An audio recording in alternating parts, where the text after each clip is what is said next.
This is day 20 of London to Cape Town in a Reliant Robin. And today we enter the jungle phase of this trip.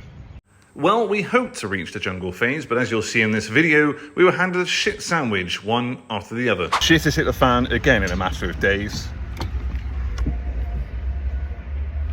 Our handbrake is now fully erect. The cable snapped. Luckily, Sheila decided to snap right next to where our friends from the charity Build On were filling up for fuel in the morning, and they managed to bodge together something that kind of worked.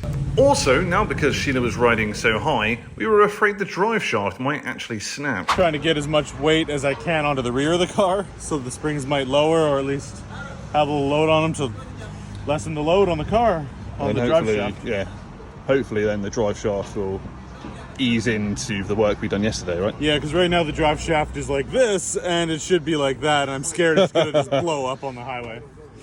Basically cut to us blowing up on the highway. Said I cut to us when the drive shaft had collapsed. That hasn't happened. We've been all right, actually. We're just having some lunch by the side of the road, and Seth got bitten by a spider.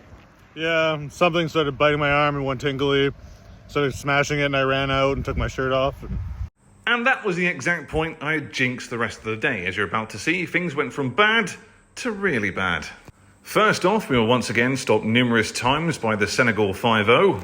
And every single one of them wanted our backdated history. Not just our passport information, our jobs, where we lived, our Netflix accounts, and our login information from Windows XP at secondary school in 2004.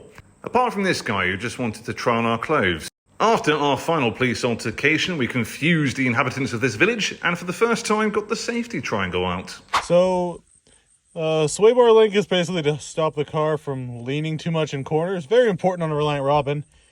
And ours just pulled out, and now the bolt is rubbing against the inside of the tire. And you can see the link here and where it's supposed to be connected. You know, I got too cocky when we had our lunch by the side of the road. There's not a lot we can do about that. Just watch the gas gauge go from full to zero. We just filled up.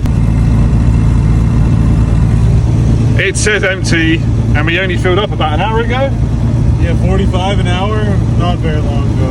And I just watched it go from full and just go all the way to zero. Today's been a weird one. A weird one indeed, as we had no handbrake, the sway bar had completely come off, and it turns out it was the fuses that meant we didn't have a fuel gauge.